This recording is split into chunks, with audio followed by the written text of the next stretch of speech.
It's time to hit the pick. Touchdown! Sports betting, fantasy football, and the latest NFL news. Featuring Loud Esmond and Christian Giordani. Bet on us to make you a better bettor. What? It's time to hit the pick. Welcome everyone to Hit the Pick. I am Christian Giordani. Alongside of me is Loud Esmond and Scott Steamrollers, co-founders of HitThePick.com. And if you head over to HitThePick.com, they have an all-in package, only $25 for any cappers for 30 days. Fellas, how you guys doing today? Doing good. Good. Yeah, beautiful day here in the Midwest. It's good times. Good to be here, man. Actually, I've got rain here in the Pacific Northwest. No way. Rain in the Pacific Northwest? Unbelievable. Yes. It'll come as a shock to everybody. It's got to be summer where I'm at because I'm sweating my you-know-what off. We're about 3 minutes away from a UFL game. Loud, do you have any bets on that game? Yeah, this is a complete stinkeroo, this game that is on tonight. It's too bad they don't have flex scheduling. The Showboats, and of course, you know what just absolutely just happened to me is my Word document with all my notes on it just completely disappeared. But this one's easy. You've got the Brahmas and the Showboats on tonight, easily the two worst teams in the league. Each one scores an average of around 12 to 13 points per game. The over-under on this is under 37.5 is the play. You have no idea. Nobody can tell me who's going to win this game. No way. Impossible. They both suck. They could both score 3 points, or, you know, the other team could throw 3 pick sixes. Who knows? But I am just leaning on the under here. Neither one of these teams scores many points.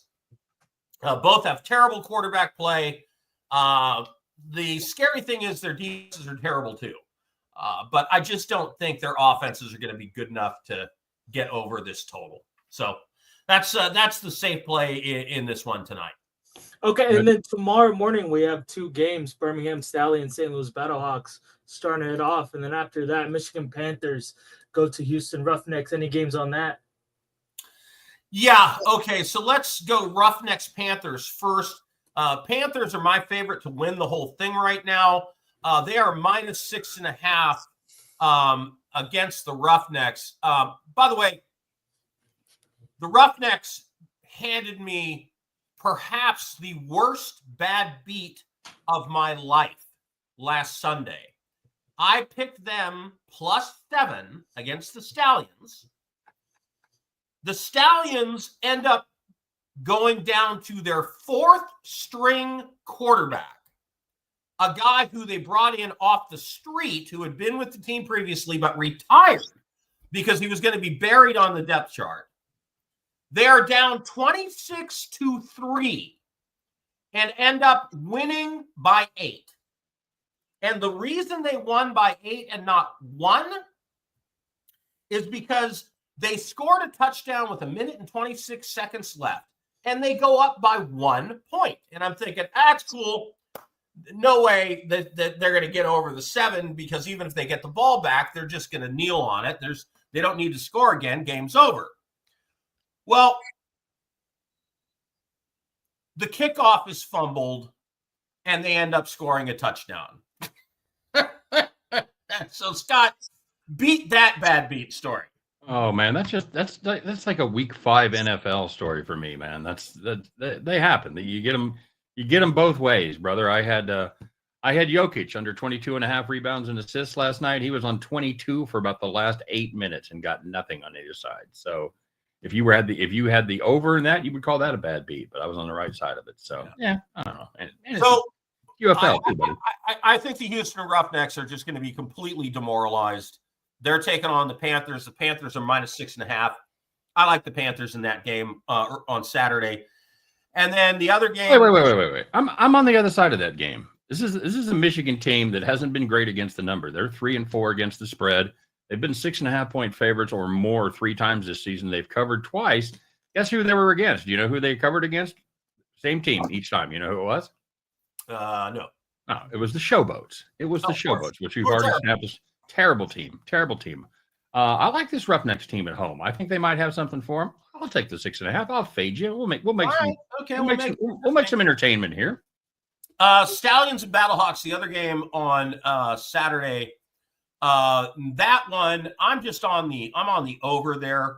The Battlehawks, Max Duggan coming in, TCU fame coming in at quarterback.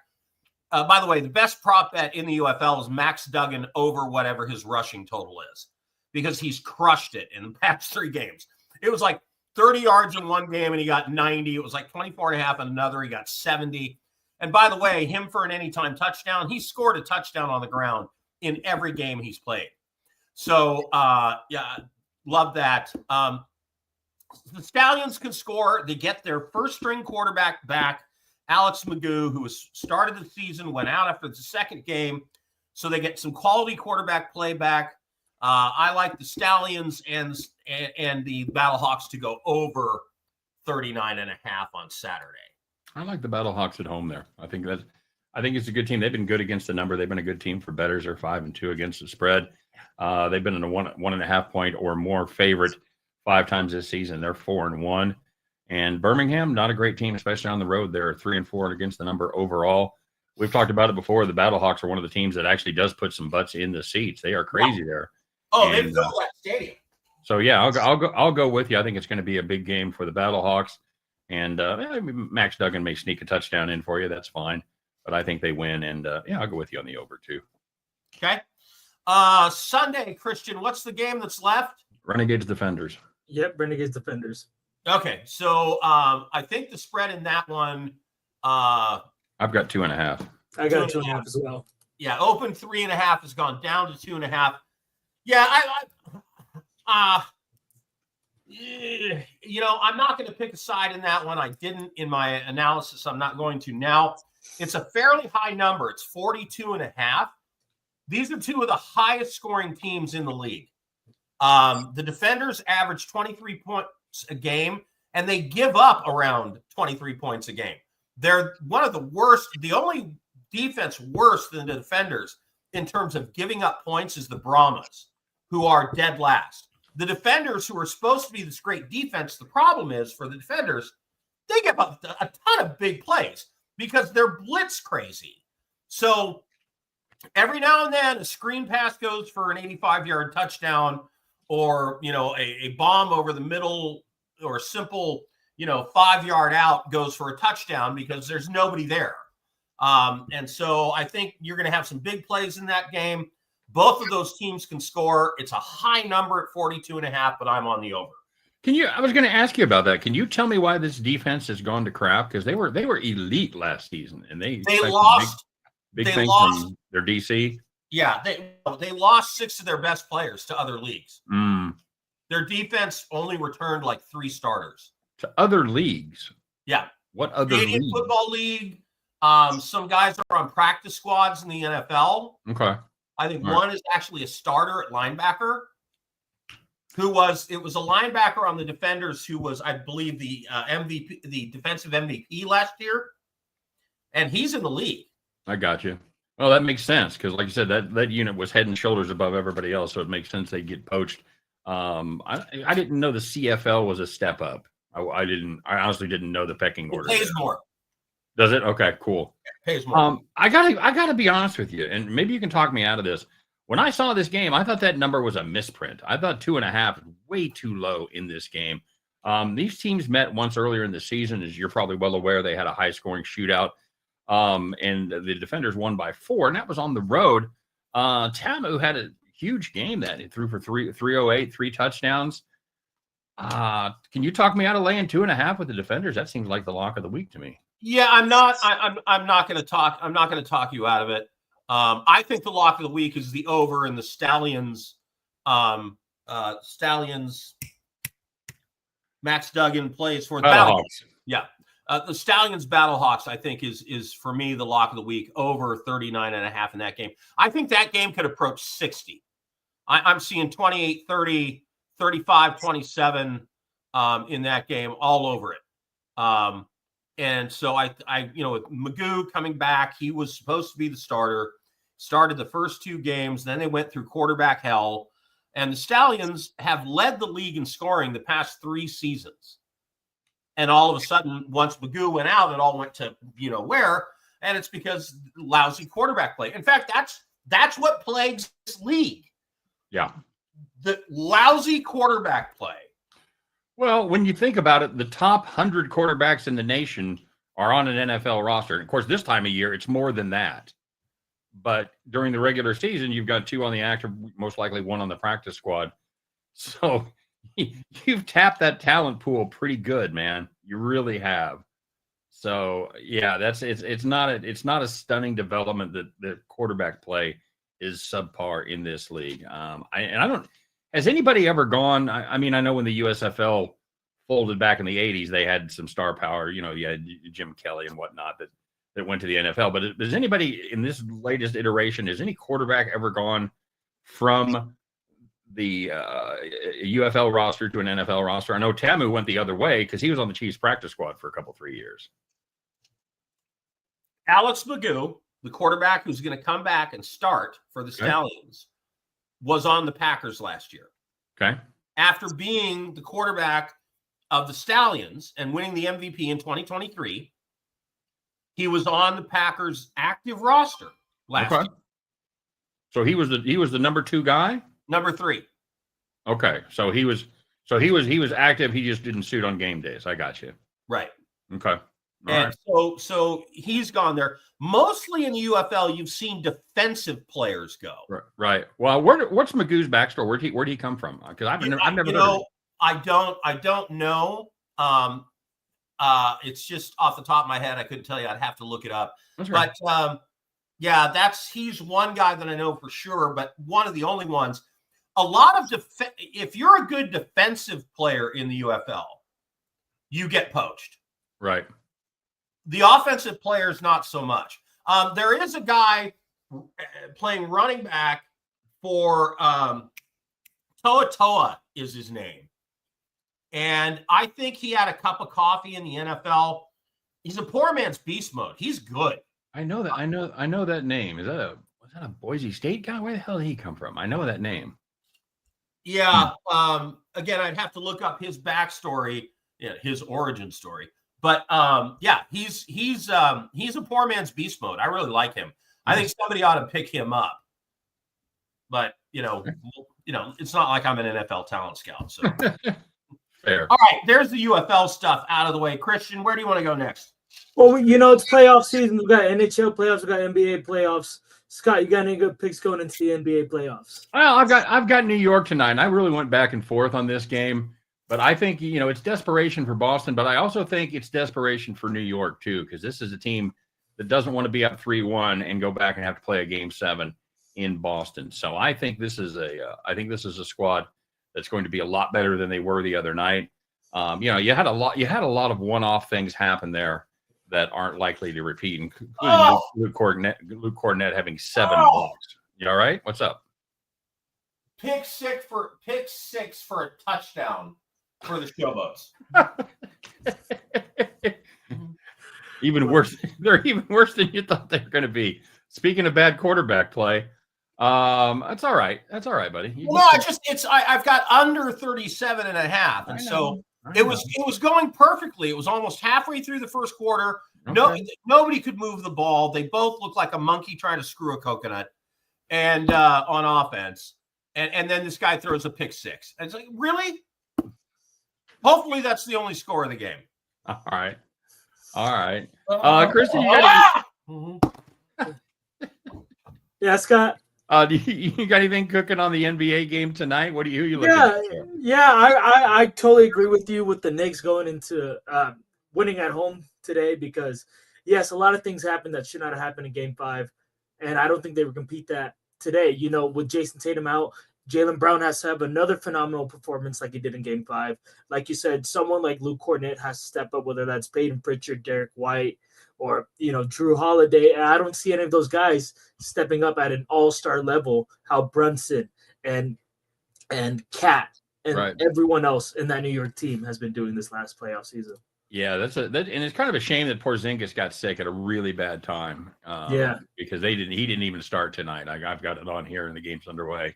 and they didn't even pretend to have Porzingis ready to go. He played 12 minutes in Game 5, but he's not out there for this one at all. It looks like he's going to be on the bench. So yeah, the Nuggets and OKC. I the last Founders show I did was a couple of weeks ago because my schedule's been crazy in terms of travel.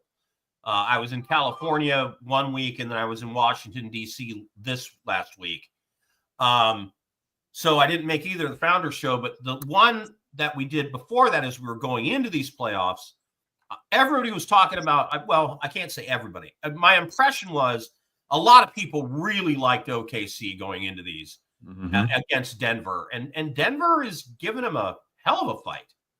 Yeah, they really have. They've played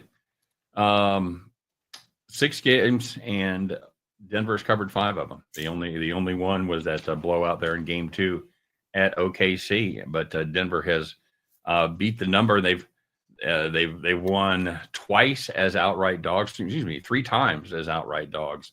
It's hard to play against this Denver team, and they're really getting it done with like 7 players, and sometimes just 6 as far as getting any kind of major minutes at all. And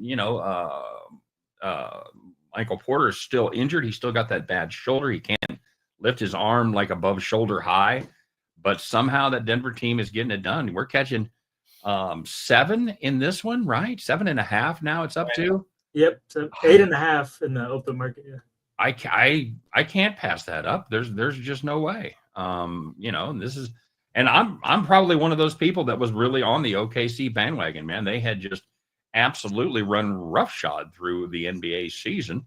The only team out there that was top 3 in offensive points scored and offensive points and defensive points allowed. But Denver has shown, and they split the season series. So Denver figured out something during the season, and they've been able to keep that going during the postseason as well. So, yeah, I've got Denver there. Quick note on the hockey game. Florida at home leading 3-2 in that series against the Maple Leafs.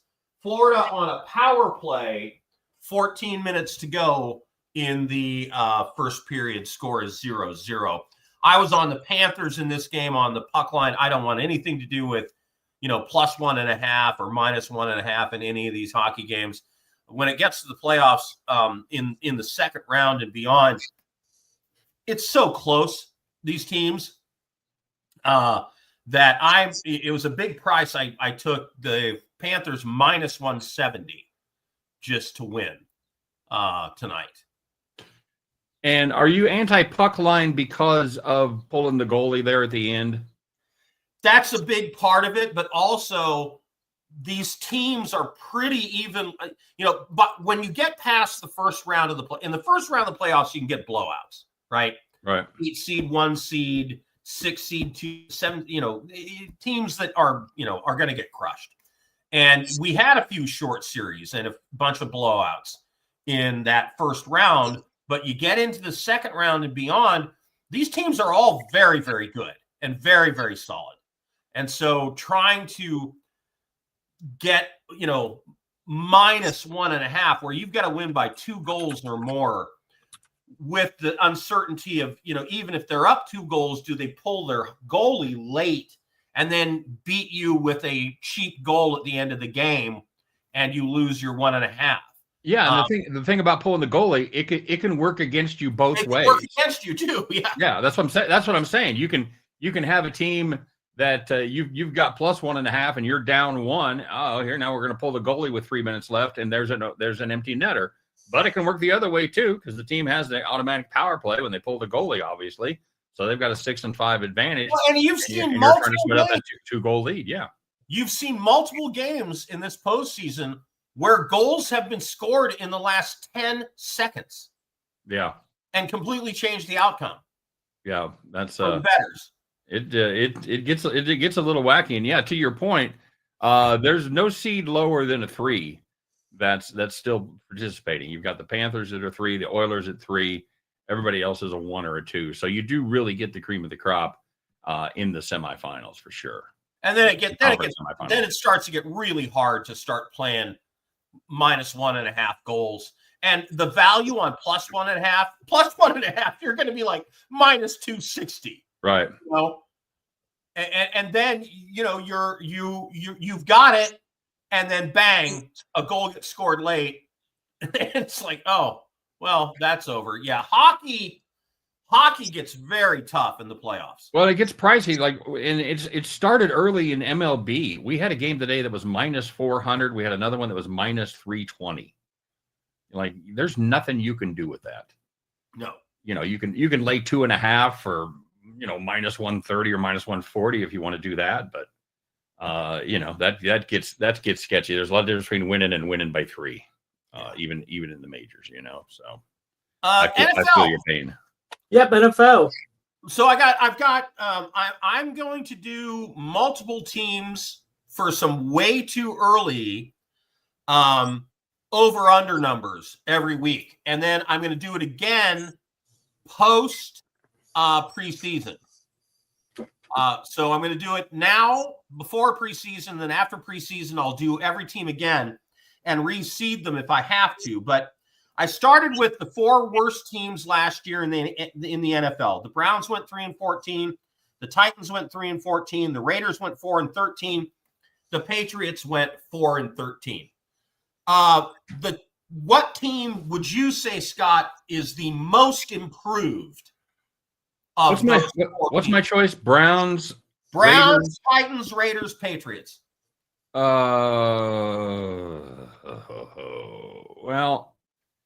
for me, it's the Browns or the Raiders.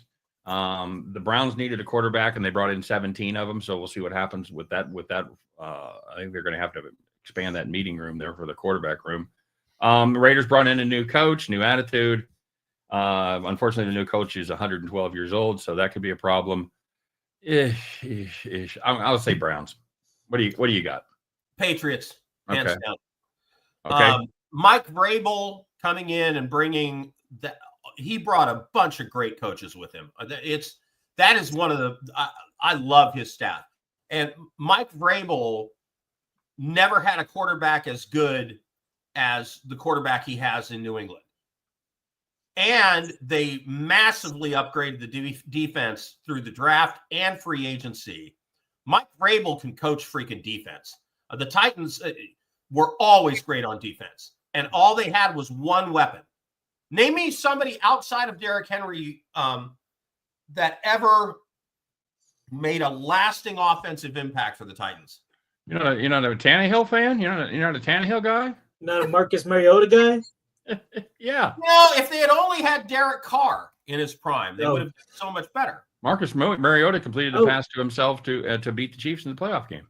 I completely Loud. Your guy retired, Derek Carr. How do you feel? Yeah. I'm going to be a Bills fan this year. Bills, wow. Okay. Yeah, I'm going to be part of the Bills Mafia. I'm just going to change the team every year. That way I can buy new clothes. I've officially rescinded my invitation for you to join Chiefs Kingdom after your obnoxiously rude and incorrect text last night. You are no longer welcome here, my friend. Okay. Very sorry. All right. So Patriots were 4-13 last year. I have them winning 10 games this season. Jesus. 10 games? Yes, I do. Look at their schedule. Can we peruse? Yeah. I will peruse the Patriots schedule for you. All right. They open at the Raiders, win. Then they go to Miami. I'll give them a loss. I don't think Miami's going to be very good, but we'll give them a loss there. Then they get to Pittsburgh. Pittsburgh's tanking. They win. Then they get the Panthers. The Panthers are terrible. They win. Pittsburgh's tanking. What are you talking about? This is the third game of the season. Traded away their receiver. Oh, Jesus. They just signed. They just traded for and extended DK Metcalf. They're not tanking. DK Metcalf is going to be there for a number of years, but Pittsburgh is not trying to win this season. That's how you win. You trade guys before their contract year, especially when they're a cancer like Pickens. I agree. Anyway, Pittsburgh is tanking. They want to get in the draft for a quarterback next year. Then they are going to lose at Buffalo. They're going to beat New Orleans. New Orleans will be lucky to get 2 wins on the season. Then they're going to beat Tennessee. Then they're going to beat Cleveland. They'll lose at Atlanta. They'll lose at Tampa Bay. Do you believe they will beat the New York Jets twice? I do. No. What the hell did the Jets have? Nothing. And then I have them losing at the Bengals, beating the New York Giants at home, losing to Buffalo, losing to Baltimore, beating the Jets again, and then winning when Miami comes to them in December, where there'll be snow, losing to Buffalo, losing to Baltimore, and then beating the Jets again and beating Miami. So you add it up, and they're 10-7. You've got them beating Miami twice. No, losing 1-1. game 2, winning the last game of the season, because I'm saying they're going to lose in Miami. They're going to win when it's December in New England. Miami never wins cold weather games. I just disagree with some of these wins. I don't think they beat the Steelers. I don't think they beat the Browns. I think it's a toss-up with the Titans. What the hell do the Browns have? It's about their defense. Drake Right. May's going to be on a sophomore slump coming in next year with only Will Campbell on his offensive line and One Stephon minute. at 34 with his number 1 option. It's All going right, to so I'll go ahead. run through these. I can't go through all the schedules. The Browns are going to win 6 games and go 6-11. They'll be over 5.5. The Titans are going to win 7 games. They'll be over 5.5. The Raiders are going to win 4 games. They'll be under 6.5. The Patriots will go 10-7, and Mike Vrabel will be coach of the year. Raiders win 8. Thank everyone listening to Hit the Pick. Make sure to go hitthepick.com. All the package only $25. Please. Any cappers for 30 days. Thank you, everyone. Raiders suck. Lou Desmond, bye-bye.